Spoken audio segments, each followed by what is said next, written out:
ચલો આગળનો most important question છે, નીચેનામાંથી કઈ બાબતને કાયદાના શાસનની મુખ્ય લાક્ષણિકતાઓ તરીકે ગણવામાં આવે છે?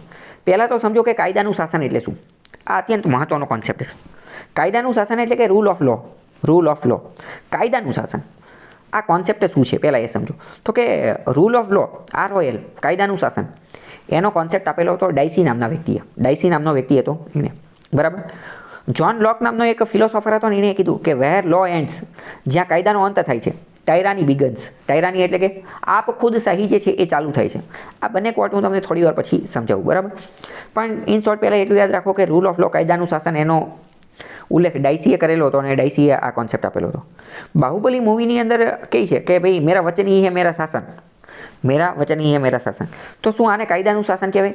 તો કે ન કહેવાય. આમાં તો હું હવે એનું વચન જ એનું શાસન હોય તો એ તો કાલ સવારે ઉઠીને એના ઘરે ઝઘડો કરીને આવ્યો હોય તો અહીંયા કંઈક બીજા જ ચુકાદો થઈ જાય. એનો મૂળ સારો હોય તો કંઈક બીજો ચુકાદો થઈ જાય, બરાબર. એટલે વચન હી શાસન, તો ભાઈ એમાં તો એ તો ફરતું રહે ને, એ તો એના મૂળ ઉપર આધાર રાખે. અમુક વાર મજા આવે, અમુક વાર ન મજા આવે. તો કે આવું ન ચાલે. આવું ભારતમાં જ છે એવું નથી, આવું યુરોપમાં પણ હતું. એટલે યુરોપની અંદર ડાયસી નામના વ્યક્તિએ જોયું કે ભાઈ રાજા તો મન ભાવે એમ જે રંગીલા રીતે જે છે એ મજા આવે ત્યારે સારો ચુકાદો આપે, મજા આવે ત્યારે ખરાબ ચુકાદો આપે. એમના જે મનગમતા વ્યક્તિ હોય, સગાવાલા હોય, નેપોટિઝમ હોય, તો એમને ફેવર કરે એવા ચુકાદા આપે. તો કે આ ન ચાલે. તો ડાયસીએ કોન્સેપ્ટ આપ્યું કે ભાઈ આવું ન હોવું જોઈએ. રૂલ ઓફ લો, કાયદાનું શાસન હોવું જોઈએ. એટલે કે કોઈ મનસ્વી રીતે, આપ ખુદ શાહી રીતે પોતાની મનમરજી પ્રમાણે ઈચ્છે ને એવું ન ચાલે. તમારે જે કંઈ પણ કામ કરવું હોય, કાયદો લાવો પહેલાં, અને પછી એ કાયદા પ્રમાણે જ ચાલવાનું. તમારે જે કોઈ પણ કામ કરવું છે, કાયદો લાવો, કાયદા પ્રમાણે ચાલો. કાયદાની અંદર બધી વસ્તુ નક્કી કરી નાખો અને એની પ્રમાણે જ ચાલવાનું. પછી તમે હોય કે બીજા ગમે હોય, તમારી પછી બીજો કોઈ વ્યક્તિ આવે તો એને પણ એ જ કાયદા પ્રમાણે ચાલવાનું. માની લો કે કોઈ વ્યક્તિ, માની લો કે અત્યારે રાજા છે, રાજા નંબર 1 છે. રાજા નંબર 1 કાયદો બનાવી દીધો, તો પછી હવે એની અનુસાર જ ચાલવાનું. રાજા 2, એની 3, 4, 5 બધા રાજા આવે એની અનુસાર જ ચાલવાનું. પણ માની લો કે કોઈ રાજા એવો આવ્યો કે ના અમારે એવું નથી ચાલવું, કાંઈ વાંધો નહીં, કાયદામાં ફેરફાર કરો. તો શું કરવાનું? કાયદાની અંદર ફેરફાર કરવાનો. તો ઇન શોર્ટ કે ગમે એ કામ કરવું હોય એમને નહીં કરી નાખવાનું. એવું નહીં કે મેરા વચન એ શાસન, મેં કહી દીધું, મૌખિક કહી દીધું ને, એવું નહીં. તમારે જે કોઈ પણ કામ કરવું હોય તો એક પ્રોસિજરને પાલન કરવું. કયું પ્રોસિજર? તો કે કાયદાનું. આને કહેવાય રૂલ ઓફ લો, બરાબર. જ્હોન લોકે તો શું કહી દીધું? જ્હોન લોકે તો એવું કહી દીધું કે જો કાયદાનો અંત થાય છે, જ્યાં કાયદો અંત થાય છે ને ત્યાં ટાયરાની બિગિન થઈ જાય છે. એટલે કે અહીંયા આપ ખુદ શાહી ચાલુ થઈ જાય છે. એટલે કે હકીકતમાં જે કાયદો જે છે ને, કાયદાનું શાસન અથવા કાયદો, એ લોકોની સ્વતંત્રતા માટે ને એ બધા માટે સારું છે. જો એનો એ પૂરો થઈ જશે તો ટાયરાની બિગિન થઈ જશે. ફોર એક્ઝામ્પલ આપણે હમણાં જોયું કે ભાઈ મેરા વચન એ શાસન, એમાં તો કેવું થાય, આજ તમને એમ કહી દે કે હાલો તમને બોલવાનો અધિકાર આપેલો છે, 2 દી પછી તમને એમ કહી દે કે ના હવે તમને બોલવાનો અધિકાર નથી. તો એવું ચાલે નહીં. પણ જો કાયદાનું શાસન હોય તો એમાં તો એકવાર લખી નાખ્યું કે ભાઈ બોલવાનો અધિકાર છે, તો ભાઈ બોલવાનો અધિકાર રહે જ તે. હવે જો એ કાઢવો હોય તો કાયદાની અંદર સુધારો કરવો પડે, એ કાયદાને રદ કરવો પડે. ઓકે, ખ્યાલ આવ્યો કે નહીં? તો હવે રૂલ ઓફ લો તમે ખ્યાલ આવી ગયો કે આખી વસ્તુ શું છે. તો આની હું તમને બીજા 2-3 કોન્સેપ્ટ સમજાવું. રૂલ ઓફ લોનો ઉદ્ભવ જે છે ને એ ઇંગ્લેન્ડની અંદર થયો. ભારત ઇંગ્લેન્ડનું ગુલામ હતું, બરાબર, બ્રિટનનું. એટલે ભારતની અંદર તે રૂલ ઓફ લોનો કોન્સેપ્ટ આવ્યો. અંગ્રેજો ભારતની અંદર આવ્યા તો એમને કીધું કે ભાઈ જો આપણે અહીંયા રૂલ ઓફ લોથી ચાલશું, ગમે કંઈ કામ કરવું હોય તો એમને એમ ન ચાલે, કાયદા અનુસાર ચાલવાનું. એટલે તમને ખ્યાલ હશે સૌથી પહેલાં રેગ્યુલેટિંગ એક્ટ આવ્યો, પછી ચાર્ટર એક્ટ આવ્યો, પછી ગવર્મેન્ટ ઓફ ઇન્ડિયા એક્ટ આવ્યો, અલગ અલગ એક્ટ આવ્યો. બીજું હવે હું તમને બીજા 2-3 પ્રેક્ટિકલ ઉદાહરણ આપું, બરાબર. કે રૂલ ઓફ લો, કાયદાનું શાસન એટલે શું? માની લો કે 2 વ્યક્તિ છે, 2 સરકારી નોકર છે, સરકારી અધિકારી છે, બરાબર, સરકારી નોકરી કરે છે. હવે 2 અધિકારી માની લો કે એમને કોઈ દબાણનો પ્રશ્ન આવ્યો છે, બરાબર. દબાણ બાબતે કંઈક કોઈ અરજી કરી હશે કંઈક, બરાબર, કે આ જમીન ઉપર દબાણ કરેલું છે ને. હવે માની લો કે બે વ્યક્તિ છે. એક વ્યક્તિએ શું પ્રક્રિયા કરી ખબર છે? એ ગયો અને જે દબાણનો પ્રશ્ન હતો ને એ જગ્યાએ ગયો, એ સ્થળે ગયો, અહીંયા બધા હારે વાતચીત કરી, જે વિરોધ કરવાવાળા હતા એ, જે ફરિયાદ કરવાવાળા હતા એ, જે ગ્રામજનો હતા એ બધા હારે વાતચીત કરી. અને એ બધાની હારે મૌખિક સમજાવવાની કોશિશ કરી, શું છે ને એ બધો પ્રશ્ન નોંધો પહેલું એ બધું જાણવાની કોશિશ કરી, બરાબર. પહેલું એણે આ કામ કર્યું. બીજો વ્યક્તિ હતો ને એણે શું કર્યું? એ જે દબાણનો પ્રશ્ન હતો ને એનો પહેલાં અભ્યાસ કર્યો કે શું છે ઓલું પેલું, એના કાગળિયાની બધું વાંચ્યું. પછી શું કર્યું એણે જે પોતાના જે અધિકારીઓ હતા અથવા પોતાના જે ચૂંટાયેલા સભ્યોને એ બધા હતા, એ બધાની પાસે ઠરાવ કરાવડાયો, એ બધાની પાસે કાયદો બનાવડાયો.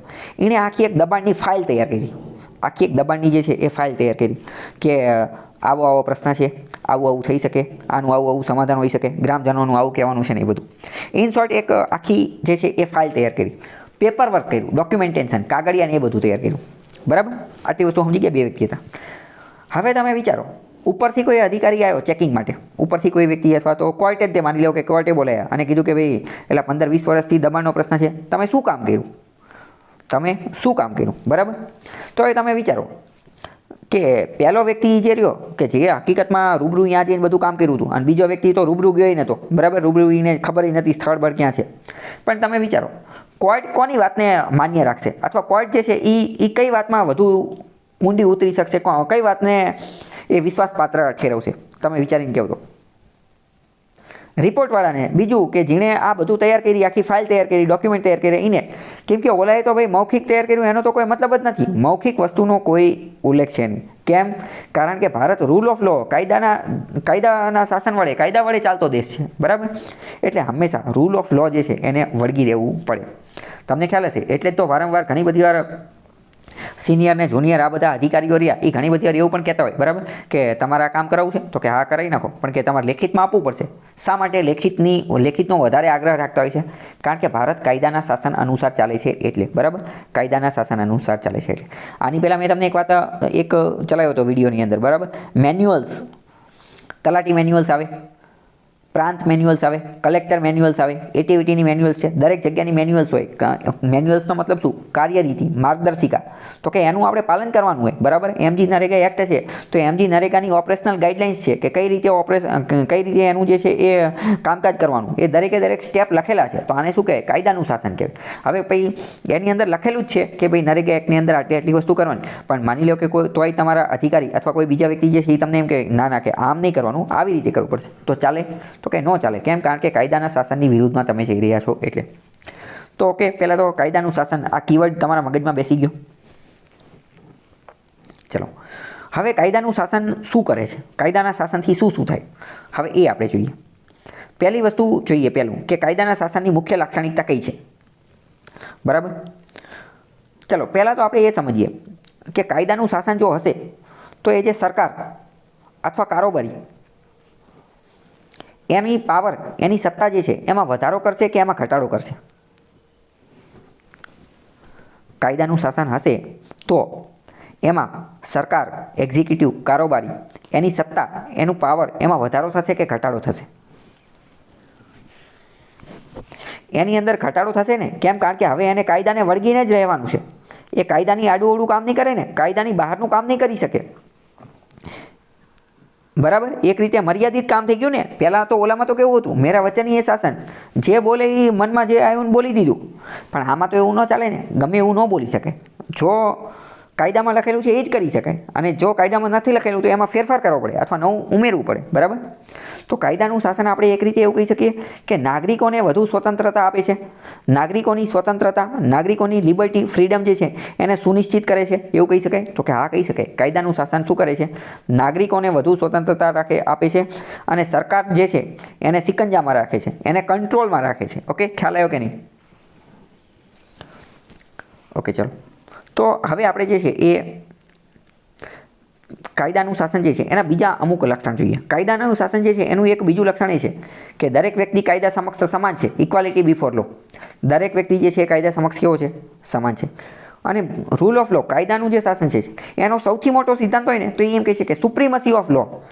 કાયદો જે છે એ જ સર્વોચ્ચ છે, કાયદો જે છે ને એ જ સર્વોચ્ચ છે, કાયદાથી ઉપર કોઈ નથી. ગમે એ વ્યક્તિ તમને બોલીને ગમે એ આદેશ આપે, નહીં માનવાનો. કાયદામાં લખેલું હોય એ જ તમારે સર્વોચ્ચ માનવું. માની લો કે કોઈ વ્યક્તિ તમને લેખિતમાં પણ આદેશ આપી દે છે, પરંતુ માની લો કે એ જે લેખિતમાં આપે છે એ કાયદા હારે અનુકૂળ નથી, કાયદાને અનુરૂપ આવતું નથી, નહીં માનવાનું. બરાબર, એટલે કે સુપ્રીમસી ઓફ લો, કાયદો જે છે એને હંમેશા સર્વોચ્ચ માનવાનો છે. કાયદાનું શાસન, એનાથી સિવિલ લિબર્ટીઝ, નાગરિકોની અભિવ્યક્તિ, નાગરિકોની સ્વતંત્રતા જે છે શું એનું પ્રોટેક્શન, એનું સંરક્ષણ થશે? તો કે હા, એનું સંરક્ષણ જે છે એ થઈ શકશે. તો કે રૂલ ઓફ લો જે છે એનું પણ સંરક્ષણ જે છે એ કરી શકશે. બરાબર, ખ્યાલ આવ્યો કે નહીં?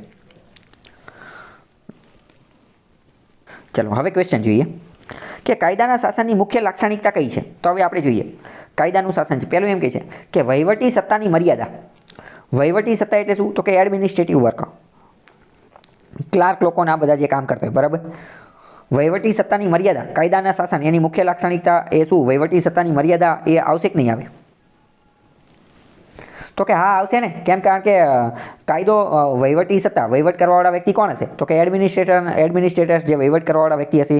હકીકતમાં જે કોઈ પણ વ્યક્તિ સરકારી નોકરી કરવા માંગે છે, સરકારી નોકરીની અંદર જોડાવા માંગે છે, તો એ હકીકતમાં વહીવટની અંદર જ તો ભાગીદાર બનવા માંગે છે ને. એ પછી ભલે તલાટી બને કે ક્લાર્ક બને કે ક્લાસ 1 ઓફિસર બને કે ક્લાસ 2 બને કે ગમે એ બને, તો એ વહીવટી સત્તાનો જ ભાગ બનશે. પણ વહીવટી સત્તા જે છે, તમે એક્ઝિક્યુટિવ બની ગયા, દરેક અધિકારીઓ રહ્યા, બરાબર, દરેક કર્મચારી એ એક રીતે એક્ઝિક્યુટિવ કારોબારીનો જ ભાગ છે. એ મેં તમને સાલો પહેલાં ચલાવી દીધું હતું. તો માની લો કે એ એક્ઝિક્યુટિવ બની ગયા, પણ શું એ મનસ્વી રીતે કામ કરી શકશે? શું એ મનસ્વી રીતે કામ કરી શકશે? તો કે ના, નહીં કરી શકે ને. કાયદાનું શાસન એની ઉપર શું કરશે? મર્યાદા રાખશે, કંટ્રોલ લાવશે. ફોર એક્ઝામ્પલ, આવાસ યોજના છે, બરાબર, તો કે કયા કયા વ્યક્તિને આવાસ યોજના અંતર્ગત કવર કરવાના? શું કોઈ અધિકારીના જે હગાવાલા છે એને કવર કરવાના? એને મનગમતા હોય એને કવર કરવાના? તો કે ના, એવું ન ચાલે. કાયદાના શાસન અંતર્ગત જે કાયદાની અંદર જે જોગવાઈ કરેલી છે એને કવર કરવાના, બરાબર. નરેગા એક્ટ છે, તો કે નરેગા એક્ટમાં રોજગારી કોને આપવાની, કેવી રીતે આપવાની, બરાબર. તો કાયદાનું શાસન જે છે એનું પાલન કરવાનું. તો એની પહેલી લાક્ષણિકતા શું થાય કે વહીવટી સત્તાની ઉપર એ મર્યાદા મૂકશે. વહીવટી સત્તા મજા આવે એમ કામ કરી શકશે નહીં. અધિકારીઓ, એ સંધિ અધિકારી હોય કે કોઈ પણ અધિકારી હોય, એને પણ કાયદાનું તો પાલન કરવું જ પડશે. ખ્યાલ આવ્યો કે નહીં? અને તમે જોતા હશો કે ઘણા બધા વ્યક્તિઓ, ઘણા બધા અધિકારીઓ હોય તો એની ઉપર ડિપાર્ટમેન્ટલ ઇન્ક્વાયરી ચાલતી હોય છે. ડિપાર્ટમેન્ટલ ઇન્ક્વાયરી, બરાબર. આવી નાની નાની વસ્તુ જે છે એ કાયદાનું ઉલ્લંઘન કરવા બદલની ડિપાર્ટમેન્ટલ ઇન્ક્વાયરી ચાલતી હોય છે. ઘણા બધા લોકોને ઘરે પણ બેહાડી દીધા હોય છે. ઘણા બધા લોકો જે છે એમના પગાર અટકાવેલા હોય છે, ઈજાફાન એવું બધું પણ અટકાવેલું હોય છે. અહીં હું તમને એક બીજું પ્રેક્ટિકલ એક્ઝામ્પલ આપું. એક વ્યક્તિ હતો, રજિસ્ટ્રાર, બરાબર, રજિસ્ટ્રાર વ્યક્તિ હતો, બરાબર. તો એને કોર્ટની અંદર એક કેસ ચાલતો હતો. આમાં કેવું હોય કે ઘણી બધી વાર લગ્ન નોંધણી ફી, જન્મ નોંધણી, મરણ નોંધણી, આ બધાની અમુક વાર ફી લેવાની હોય, અમુક વાર લેટ ફી પણ લેવાની હોય. લેટ નોંધણી કરાવીને તો લેટ ફી પણ લેવાની હોય. હવે આ ફી રહીને એ એકદમ નોમિનલ હોય, 10 રૂપિયા, 20 રૂપિયા, 15 રૂપિયા, બહુ ઓછી હોય. તો અમુક વાર અમુક લોકો ન લેતા હોય, બરાબર, અમુક વાર અમુક લોકો ન લેતા હોય. તો કોર્ટે ફટકાર લગાવેલી છે આવા કેસની અંદર કે ન ચાલે. તમે આ જે ફી નથી લેતા, બરાબર, તમે એવું લાગે કે આ 10 રૂપિયામાં શું લેવાનું, પણ તમે એક રીતે સરકારની તિજોરીને બહુ મોટું નુકસાન કરી રહ્યા છો. અને બીજું મોસ્ટ ઇમ્પોર્ટન્ટ, તમે કાયદાના શાસનનું ઉલ્લંઘન કરી રહ્યા છો. તમને કોણે કીધું કે નહીં લેવાની? તમે એવું જાતે કઈ રીતે નક્કી કરી નાખ્યું કે 10 રૂપિયા કે 2 રૂપિયા એ બહુ નજીવી રકમ છે? કાયદાના શાસન, રૂલ ઓફ લો, એનું તમારે પાલન કરવાનું છે. કાયદાની અંદર લખેલું છે તો તમારે કરવાનું છે. તમે જાતે મનસ્વી રીતે આ કામ કરી શકો નહીં, બરાબર. બીજું, કાયદા સમક્ષ સમાનતા. દરેક વ્યક્તિ કાયદા સમક્ષ સમાન હશે. શું એ કાયદાના શાસનની લાક્ષણિકતા છે કે નથી? તો કે હા છે. દરેક વ્યક્તિ કાયદા સમક્ષ સમાનતા છે. પહેલાં કેવું હતું? તો કે રાજા અને રાજ પરિવારના, રાજઘરાનાના સભ્યો, એમને ઉચ્ચ ગણવામાં આવતા હતા, એમને સર્વોચ્ચ ગણવામાં આવતા. તો કે ના, અહીંયા એવું નહીં. કાયદા સમક્ષ તો હવે બધાને સમાન જ ગણવાનું. તમે રાજા હોય, રાજકુમાર હોય કે રાજકુમારી હોય કે પ્રિન્સ હોય કે પ્રિન્સેસ હોય, કાયદા સમક્ષ દરેક વ્યક્તિ સમાન છે. સરકાર પ્રત્યે લોકોની જવાબદારી. ચલો, ત્રીજું શું કહે છે? સરકાર પ્રત્યે લોકોની જવાબદારી. સરકાર જે છે, સરકારની સામે લોકોની શું જવાબદારી છે? એ કાયદાના શાસનની લાક્ષણિકતા છે કે નથી? ચલો, તો ત્રીજું વિધાન ખોટું છે. કેમ? કારણ કે સરકાર પ્રત્યે લોકોની શું જવાબદારી? લોકોની તો કંઈ જવાબદારી જ નથી ને. આ વિધાન ખોટું છે. આમાં ઊંધું લખવાનું છે. લોકો પ્રત્યે સરકારની જવાબદારી. કાયદાનું શાસન કાયદાનું જે શાસન જે છે, કાયદાનું શાસન એ શું સુનિશ્ચિત કરે છે? કાયદાનું શાસન એ સુનિશ્ચિત કરે છે કે લોકો પ્રત્યે સરકારની જવાબદારી હોવી જોઈએ. લોકો પ્રત્યે સરકારની જવાબદારી હોવી જોઈએ. આમાં તો ઊંધું લખ્યું છે કે સરકાર પ્રત્યે લોકોની જવાબદારી. સરકાર પ્રત્યે લોકોની શું જવાબદારી હોય? લોકો થોડા કંઈ સરકારને જવાબદાર છે, બરાબર. તો ત્રીજું વિધાન ખોટું છે. સરકાર પ્રત્યે લોકોની કોઈ જવાબદારી નથી. સરકાર જે છે એની જવાબદારી છે. ઓકે, તો ત્રીજું ખોટું છે. ચોથું, સ્વતંત્રતા અને નાગરિકના અધિકારો, civil liberties and citizen rights. તો આ કાયદાના શાસનની લાક્ષણિકતા છે કે નહીં?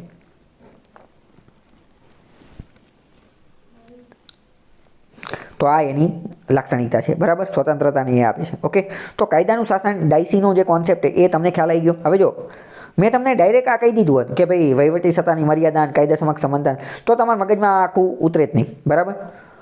પણ હવે તમને ખબર પડી ગઈ કે કાયદાનું શાસન ગમે ત્યારે કીવર્ડ આવે તો હવે તમને આવા એનાલિટિકલ પ્રકારના આ પ્રકારના ક્વેશ્ચન આજે પૂછાઈ ગયો તો આ બીજી પણ ક્વેશ્ચન એક્ઝામમાં પૂછાઈ શકે. તો હવે તમે ડીલ કરી શકો ખરા.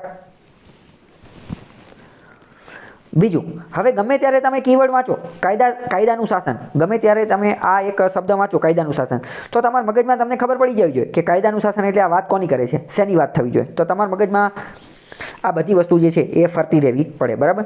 હમણાં મેં તમને મેન્યુઅલ્સ જે ચલાવેલું હતું, બરાબર, તો મેન્યુઅલ્સ પણ એક રીતે શું છે કે કાયદાના શાસનની જ વાત કરતા હતા. ઓકે.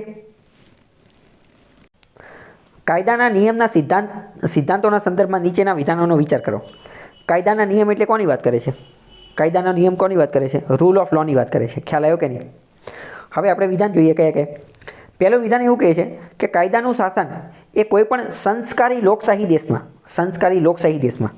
દેશમાં શાસનનો મૂળભૂત સિદ્ધાંત છે, કારણ કે તે મનસ્વીપણાની વિરુદ્ધ છે. પહેલી વિધાન સાચી કે ખોટી? ચલો પહેલાં તો આપણે એટલું વિચારીએ કે શું કાયદાનું શાસન એ મનસ્વીપણાની વિરુદ્ધ છે કે નહીં?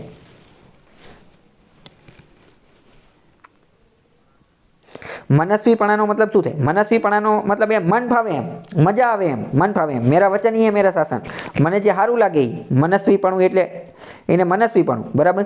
અધિકારી પાસે કોઈ અરજદાર જાય સહી કરાવવા કે આમાં સાહેબ આમાં સહી કરી દઉં, તો કે ના ના આજે મારો મૂડ નથી, કાલે આવજો, પરમ દિવસે આવજો, 2 દિવસ પછી આવજો, અઠવાડિયા પછી આવજો. આ મનસ્વીપણું. તો શું કાયદાનું શાસન એ મનસ્વીપણાની વિરુદ્ધ છે કે નથી?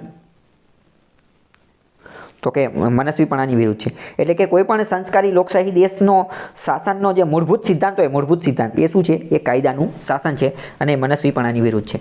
જ્યારે જે લોકશાહી દેશો નથી, જેમ કે ચીન, અમુક વાર રશિયા, નોર્થ કોરિયા, તો અહીંયા કાયદાનો નિર્ણય કોઈ લેવા દેવા નહીં. નોર્થ કોરિયા કિમ જોંગ ઉનને જે સારું લાગે, જે મજા આવે એ કરી નાખે. કેમ? કારણ કે એ લોકશાહી દેશ નથી, ત્યાં કાયદાનું શાસન પણ નથી. ઓકે. ચલો બીજું જોઈએ. ભારતીય બંધારણની કલમ 14 હેઠળ કાયદા સમક્ષ સમાન તકની વિભાવના એ કાયદાના શાસનનું એક તત્વ છે. તો આર્ટિકલ 14 અનુચ્છેદ 14 ઇક્વાલિટી બિફોર લો. બરાબર. કાયદા સમક્ષ દરેક વ્યક્તિ કેવા રહેવાના છે? સમાન રહેવાના છે. ઇક્વાલિટી બિફોર લો. તો એ કાયદાના શાસનનું એક તત્વ છે. સાચી વાત છે. બરાબર. ત્રીજું વિધાન શું કહે છે? વ્યક્તિના અધિકારોની પ્રાધાન્યતા. વ્યક્તિના અધિકારો એટલે કે આપણા અધિકારો જે છે, ફંડામેન્ટલ રાઇટ્સ અથવા હ્યુમન રાઇટ્સ અથવા જે બીજા અન્ય અધિકારો, લીગલ રાઇટ્સ છે, બધા અધિકારો, એની પ્રાધાન્યતા એટલે કે સર્વોચ્ચતા, એનું પ્રાધાન્ય, એને ઉપર રાખવાના કે નીચે રાખવાના, એની પ્રાધાન્યતા બ્રિટિશ સિસ્ટમની જેમ બંધારણની ઉપર નથી. બંધારણની ઉપર નથી એટલે કે આપણા જે અધિકારો રહ્યા ને, વ્યક્તિગત અધિકારો, એ બંધારણની ઉપર નથી, બંધારણથી ઉપર નથી. સાચી વાત કે ખોટી વાત?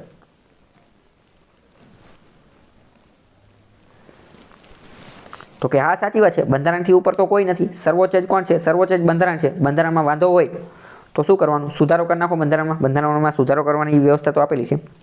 એટલે ઇન શોર્ટ વ્યક્તિના અધિકારો જે છે એ બંધારણથી ઉપર તો નથી જ તે. તો રૂલ ઓફ લો આપણે ઓલરેડી ડિસ્કસ કરી લીધો, એની અંદર જ આ બધા કોન્સેપ્ટ આવે છે. ઓકે.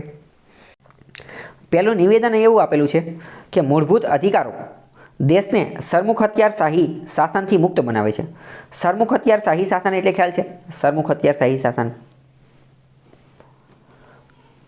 સરમુખ હથિયાર, રાઈટ. તાનાશાહી, આપ ખુદશાહી, તાનાશાહી, આપ ખુદશાહી, અને હમણાં એક જે શબ્દ આવ્યો હતો ટાયરની, બરાબર, એ. બરાબર. તો શું મૂળભૂત અધિકારો જે છે એ દેશને સરમુખ હથિયાર શાસનથી મુક્ત બનાવે છે કે નથી બનાવતા? તો કે હા સાચી વાત છે. કારણ કે મૂળભૂત અધિકારો જે છે એ સરમુખ હથિયાર એને છીનવી શકશે નહીં, એટલે કે એનેથી મુક્ત પડે. પહેલું સાચું છે.